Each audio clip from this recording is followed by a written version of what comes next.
Atenção! Começa agora uma teleaula de Física do ensino médio. Você vai assistir a teleaula de número 20. Bons estudos!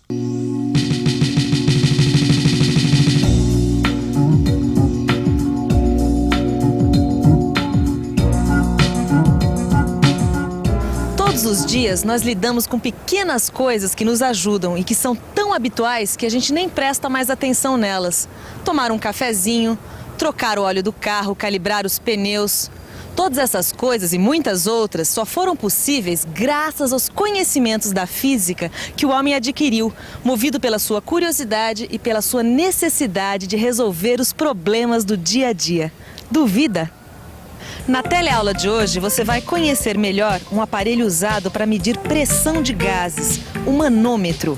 Também vai aprender o que é o princípio de Pascal e algumas de suas aplicações baseadas na ideia dos vasos comunicantes. Também vai conhecer as principais unidades de pressão. E se você nunca prestou atenção nessas coisas, não tem problema, preste atenção agora porque a nossa teleaula está apenas começando.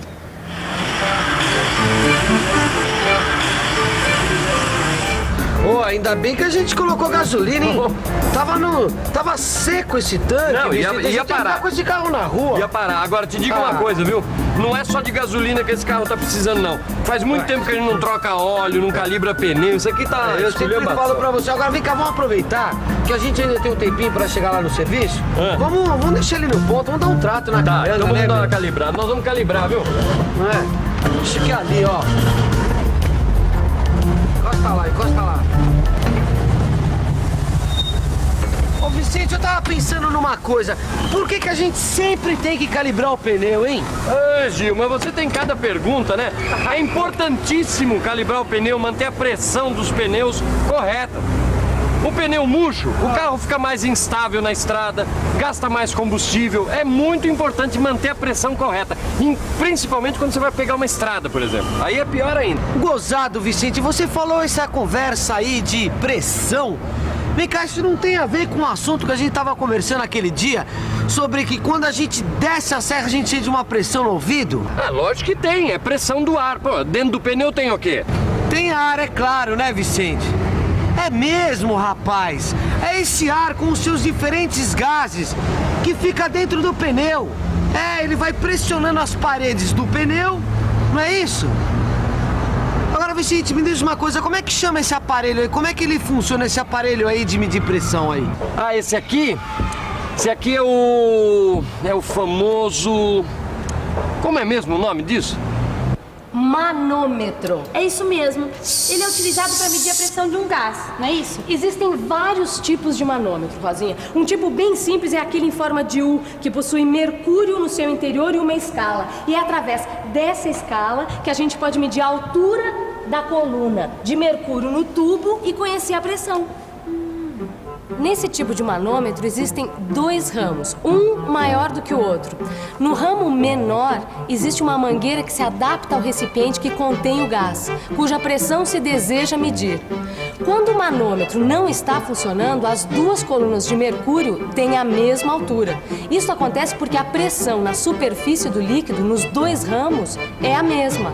Já sei. É a pressão atmosférica. Isso mesmo. Agora, quando a mangueira é encaixada no bico do pneu, por onde o ar entra e sai, a coluna de mercúrio se desloca.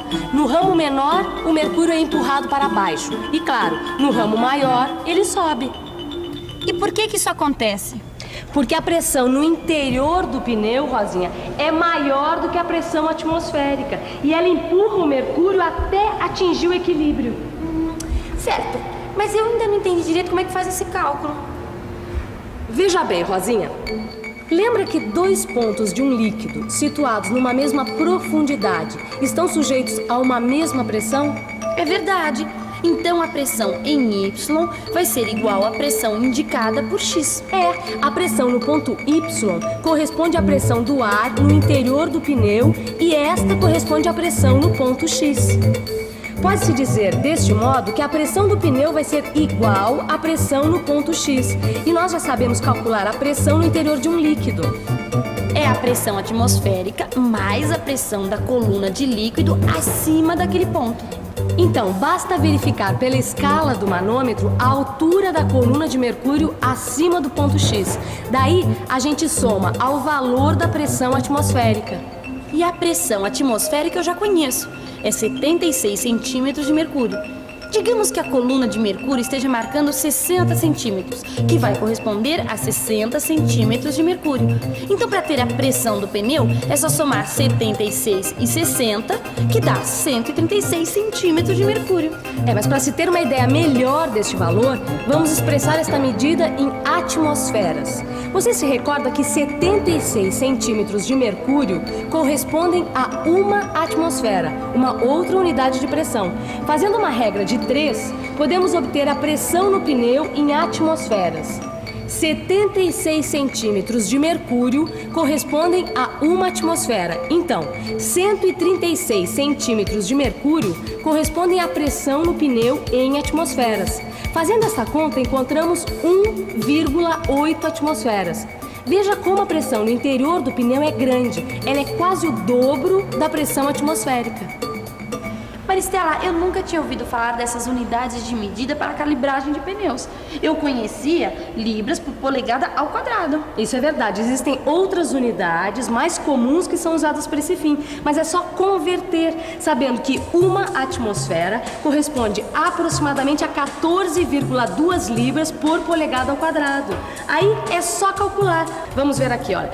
Sabendo que a pressão no pneu é de 1,8 atmosferas, é só multiplicar por 14,2 que nós teremos a pressão em libras por polegada ao quadrado. Isso vai dar aproximadamente, olha, 25 libras por polegada ao quadrado. No seu livro de estudos, você vai encontrar outras unidades de pressão e a correspondência entre elas. E depois de tantos cálculos, me deu vontade de tomar um cafezinho. Boa ideia. Por favor, você pode me dar um cafezinho? Quando eu falei no começo dessa teleaula que tomar um simples cafezinho envolve princípios da física, eu não estava exagerando, não. Olha só esta máquina aqui. Ela é uma aplicação do que nós vimos na última teleaula sobre pressão em líquidos. Na verdade, ela utiliza um sistema que é chamado de vasos comunicantes. Isso porque este sistema é formado por 2 recipientes ou vasos que se comunicam pela base. No caso da máquina de café, como o líquido está em equilíbrio e sujeito apenas à pressão atmosférica, a altura nos 2 vasos é a mesma. Assim, é possível saber qual a quantidade de café no interior da máquina, sem precisar olhar lá dentro. E é interessante notar que não importa a forma que esses 2 vasos tenham. Quando eles estiverem sujeitos à mesma pressão, a coluna de líquido nos 2 vasos terá a mesma altura. Um exemplo muito simples desse sistema é utilizado de modo engenhoso nas construções. Uma mangueira transparente com água é usada para nivelar 2 muros ou até uma fileira de azulejos. Concorda comigo que o entendimento das leis da física faz uma diferença enorme para o nosso dia a dia?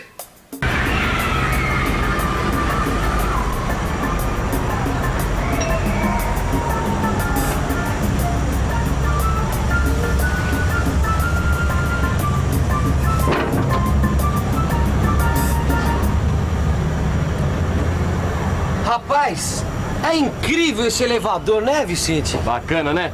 Só que, Gil, esse elevador tem nome. Chama-se elevador hidráulico. Funciona pelo sistema de vasos comunicantes.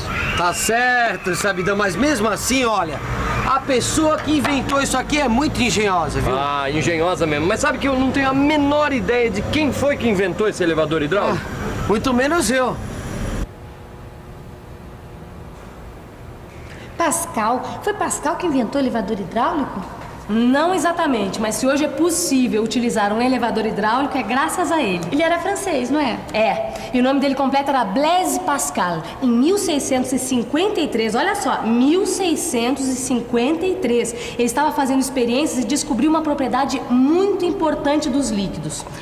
Quando alteramos a pressão em um ponto do líquido, esta variação de pressão é transmitida igualmente para todos os outros pontos do líquido. Este é o famoso princípio de Pascal. Exatamente. Agora, o que isso tem a ver com elevador hidráulico, na verdade, é fácil perceber. Olha só. O elevador hidráulico é um sistema de vasos comunicantes. Ele é formado por 2 recipientes cilíndricos comunicantes, contendo um líquido, normalmente óleo. Em geral, estes recipientes são fechados com um pistão. Além disso, a área de um dos pistões é bem maior do que a do outro. O que acontece quando se exerce uma força F no pistão menor, que tem a área A? É provocado um aumento de pressão no interior do líquido. Este aumento é dado pela razão entre a força exercida sobre o pistão e a área de aplicação da força, isto é, a área do pistão. Bom, de acordo com o princípio de Pascal, este aumento é transmitido igualmente a todos os pontos do líquido, certo? Isso provoca, então, o aparecimento de uma força no pistão maior. Força que nós podemos expressar com um F maiúsculo. E vamos também usar um A maiúsculo para a área do pistão maior. Mas lembre-se de que a variação de pressão é a mesma.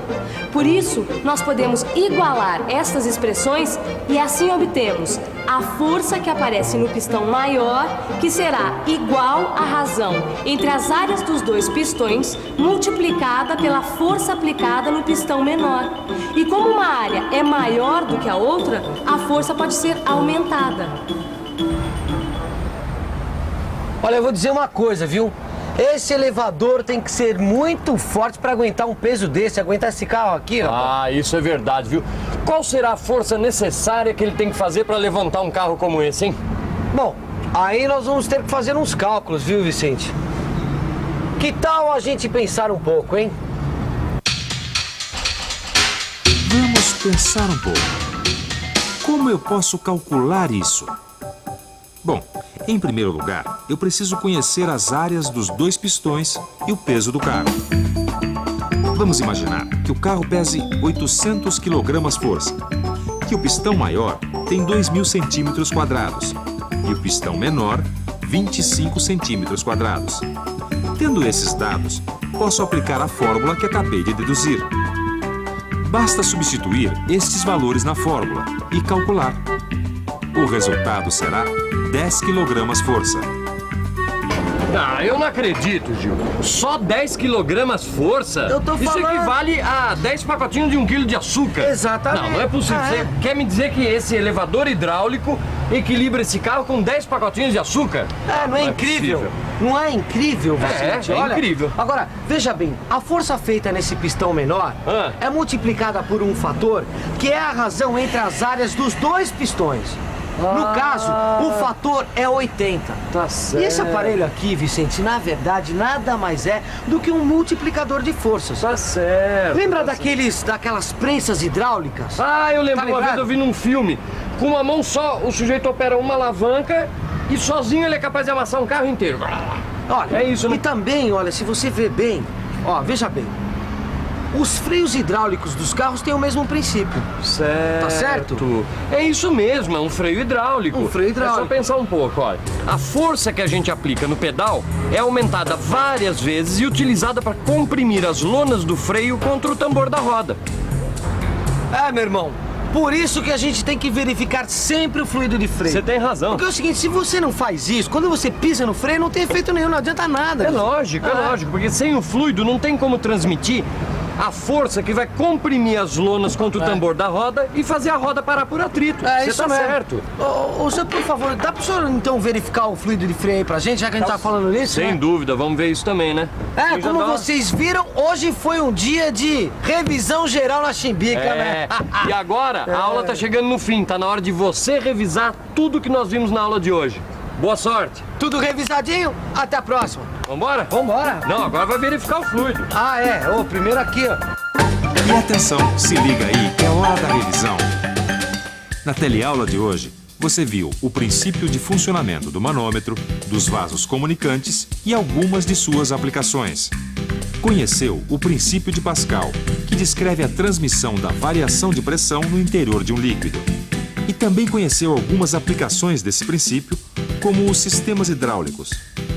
Como você viu, muitas coisas do nosso dia a dia são aplicações práticas dos princípios da física, que foram descobertas com muito estudo e muita pesquisa. Você também deve estudar o seu livro de física para aumentar e multiplicar o seu conhecimento. Até a próxima teleaula e tchau!